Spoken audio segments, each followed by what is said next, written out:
Hello viewers, welcome back to my channel. আশা করি আপনারা সবাই ভালো আছেন। আবারও সবাইকে অগ্রিম নববর্ষের শুভেচ্ছা। সামারের এই গরমে, বৈশাখের এই শুরুতে নিয়ে এসেছি আমার কিচেনে আরও একটি মজাদার রেসিপি, আর সেটি হলো ঠান্ডা ঠান্ডা কুলকুল ললি আইসক্রিম। ললি আইসক্রিম পছন্দ না এমন কথা বলা যায় না। ছোট বড় বুড়ো সবার ভীষণ পছন্দ এই ললি আইসক্রিম। যারা ললি আইসক্রিম ভীষণ পছন্দ করেন, আজকের আমার আয়োজন তাদের জন্য। আর যারা ললি আইসক্রিম পছন্দ না করেন, আশা করি আমার এই রেসিপিটি দেখার পর একবার হলেও বাসায় ট্রাই করবেন।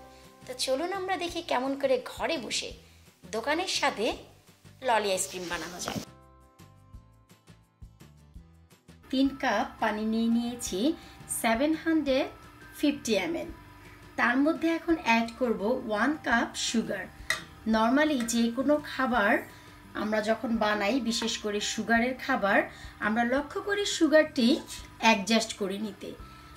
এই রেসিপিটির ক্ষেত্রে আমরা সুগারটি চাইলে বাড়াতে পারবো, কিন্তু কমাতে পারবো না। 3 কাপের জন্য 1 কাপ মেজারমেন্ট অনুযায়ী করা আছে। এই থেকে যদি কমাতে যাই তবে আমাদের ললি আইসক্রিমটি খুব বেশি সুন্দর হবে না। এখন সুগারটি নেড়ে চেড়ে ডিজলভ করে নেব। এখানে আমি একটি অরেঞ্জ নিয়ে নিয়েছি ও পিলার। এই পিলারটির সাহায্যে এখন আমি অরেঞ্জের স্কিন যতটুকু বেশি পাতলা করে পিল করা যায় আমি পিল করে নিব। চেষ্টা করতে হবে আমাদের অরেঞ্জের যে সাদা অংশটুকু সেটা যেন না আসে, শুধু যেন স্কিনটাই আসে। এমন করে আমি অরেঞ্জের স্কিন পিল করে সুগার সিরাপটিতে দিয়ে দেব। অরেঞ্জের স্কিনটি দেওয়া হয়ে গেছে। এখন ভালো করে নেড়ে চেড়ে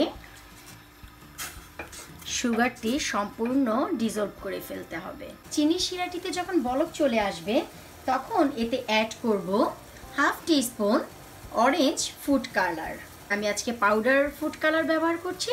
আপনারা যদি চান লিকুইড অথবা জেলি ফুড কালারও ব্যবহার করতে পারেন। আর কালারটি ডিপেন্ড করে আপনাদের উপর, আপনারা ললির কালারটি কতটুকু গাঢ় বা কম চান। এখন এই কালার সহ চিনির সুগারটিকে আমি জ্বালিয়ে 3 কাপ আছে এখানে, 3 কাপকে আমি 2 কাপ পরিমাণ করে নেব। সিরাপটি এখানে 2 কাপের মতো হয়ে গেছে। এখানে আমি নিয়ে নিয়েছি 1 tablespoon normal plain flour, 1 tablespoon cornflour. এখন এখান থেকে আমি গরম একটু সুগার সিরাপ নিয়ে নিব। সুগার সিরাপ নিয়ে খুবই ভালো করে আমি মিক্স করে নেব। আমি জানি অনেকেই আপনারা দেখে হাসছেন, আসলে হাসার কিছুই নেই। আমরা যে নর্মাল ললি আইসক্রিমগুলো খাই তার ভিতরে যে একটি সফটনেস থাকে, সেই সফটনেসটি এই ফ্লাওয়ার আর কর্নফ্লাওয়ার এই দুটোতে বজিয়ে রাখে। তাই আমরা যদি ললি আইসক্রিম বানাই, এই দুটোর একটিও আমরা স্কিপ করতে পারবো না, দুটোই আমাদের ব্যবহার করতে হবে। ভালো করে মিক্স করে নিতে হবে যেন কোনো ক্লট না থাকে। মিশ্রণটি মেশানো হয়ে গেছে। এখন এই মিশ্রণটি ধীরে ধীরে সুগার সিরাপে ঢেলে দিতে হবে।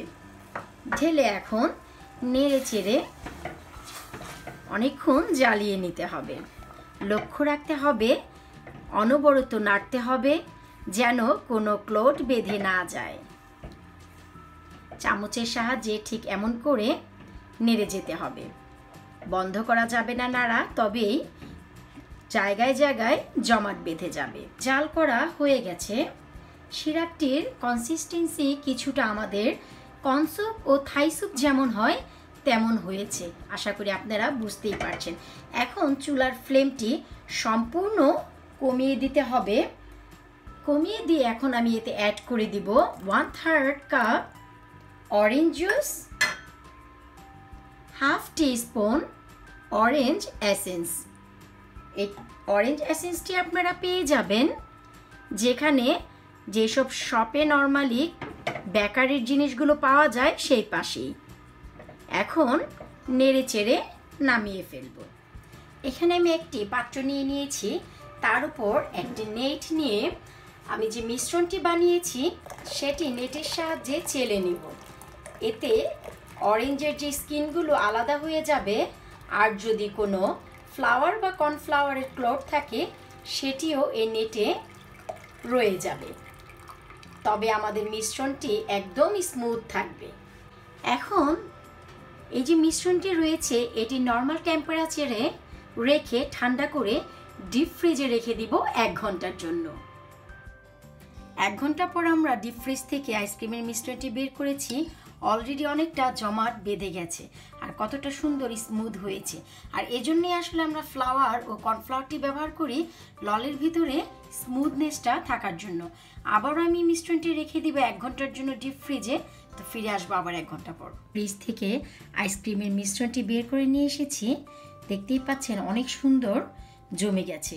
তো 1 ঘন্টা করে আমরা 2 ঘন্টা রেখেছি, আর রাখার দরকার নেই।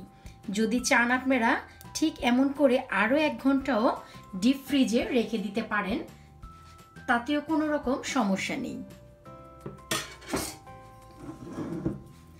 এখন এখানে আমি আইসক্রিমের মোল নিয়ে নিয়েছি। এই মোলের ভিতর এখন আমি আইসক্রিমের মিশ্রণটি ঢেলে দেব।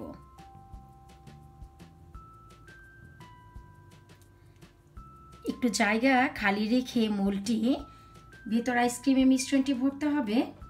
এতে করে আইসক্রিমের কাঠিটি সেট করতে খুব ভালো হবে ও সুন্দরভাবে আইসক্রিমটি খোলাও যাবে।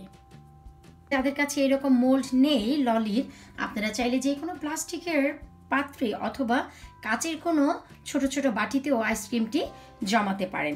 এখন আমাদের এই মোল্ডের সাথে অনেক সময় দেখা যায় ক্যাপগুলো আসে, চাইলে এই ক্যাপগুলো ব্যবহার করতে পারেন, এতে কোনো সমস্যা নেই। আর যদি দোকানের মতো লোক দিতে চান তবে উপরে ঠিক এমন করে কিছু ফয়েল পেপার দিয়ে প্রথমেই মুখগুলোকে ঢেকে দিতে হবে। এতে ললির উপরে আইসক্রিস্ট থেকে ললিটিকে বাঁচিয়ে দেবে। মুখগুলো আমি প্রথম বন্ধ করে দিচ্ছি ফয়েল পেপারের সাহায্যে। মাঝখানে আমি নাইফ দিয়ে হালকা কেটে নিয়েছি, আপনারা দেখতেই পাচ্ছেন। এটার একটি কারণ, শুধু আইসক্রিস্ট থেকেই বাঁচাবে না, আমাদের আইসক্রিমের যে লাঠি সেই লাঠিটিও মিডল বরাবর থাকবে।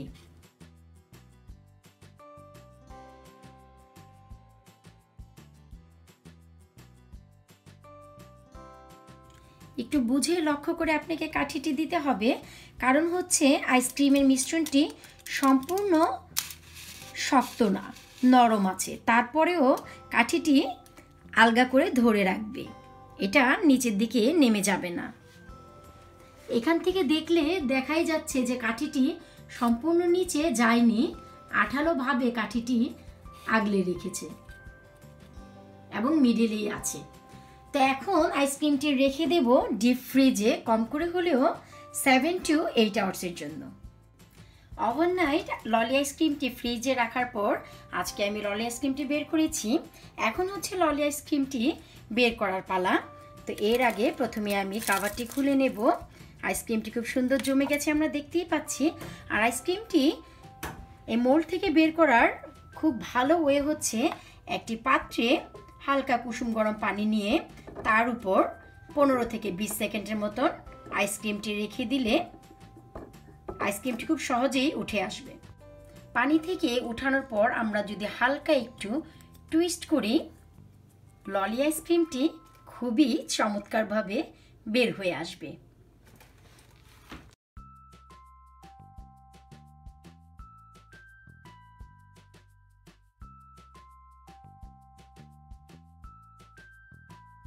Orange boy, the candy. Nice candy. It's everywhere. Candy. We smell candy. Look, it's got its candy, mommy. It's got its yellow. It's got in the candy. সহজেই আমরা ঘরে বসে বানিয়ে ফেললাম অরেঞ্জ ললি আইসক্রিম। আশা করি আপনাদের ভীষণ ভালো লেগেছে, আর আপনাদের ভালো লাগাটাই আমার কাম্য। অনেক সময় আমরা বাইরে থেকে কিনে এনে খাই, অনেকে ভাবতেই পারেন এত কষ্ট করে আমরা কেন ঘরে বসে বানাবো। আসলে বাইরের থেকে জিনিস কিনে খাওয়ার চাইতে ঘরে বানানো অনেক স্বাস্থ্যসম্মত। আমরা সবাই জানি বাইরে কী ধরনের পানি ব্যবহার করে, কোন ধরনের ফুড কালার ব্যবহার করে, আমরা আসলে অনেকটাই সেটা জানি না। ললি আইসক্রিমটি দোকানের চাইতে কোনো অংশে কম হয়নি। আমরা দেখাচ্ছি যেমনটি আমি বলেছিলাম যে আইসক্রিম মোটেও জমবে না। আসলে আইসক্রিমের যে টেক্সচার সেটা দেখে নিশ্চয়ই বুঝতেই পারছেন যে নর্মাল যে বরফের টুকরো সেই রকম মোটেও আইসক্রিম হয়নি। আশা করি আমার এই ভিডিওটি আপনাদের ভীষণ মন কেড়েছে। কারারই কথা, যেহেতু সামার চলে এসছে, আমরা তো ডে বাই ডে শুধু আইসক্রিমে খেতে যাই। আজ আইসক্রিম, কাল কুলফি, একদিন পর একদিন। তো বাসায় যদি বানিয়ে বাচ্চাদের সামনে এটা তুলে ধরেন, আশা করি সবার ভীষণ ভালো লাগবে। ছোট বড় বুড়োর সবারই পছন্দ অরেঞ্জ ললি আইসক্রিম। যদি আপনাদের ভালো লাগে অবশ্যই আমার চ্যানেলটিকে সাবস্ক্রাইব করবেন, বাচ্চাদের অবশ্যই বানিয়ে খাওয়াবেন। আমি যখন আইসক্রিমের মোল্ড থেকে বের করেছিলাম, আমার বেবিও আমাকে হেল্প করেছে। আমার 3.5 ইয়ার্সের একটি বেবি আছে, আমার বেবির জন্য আপনারা দোয়া করবেন। Until next video, bye bye.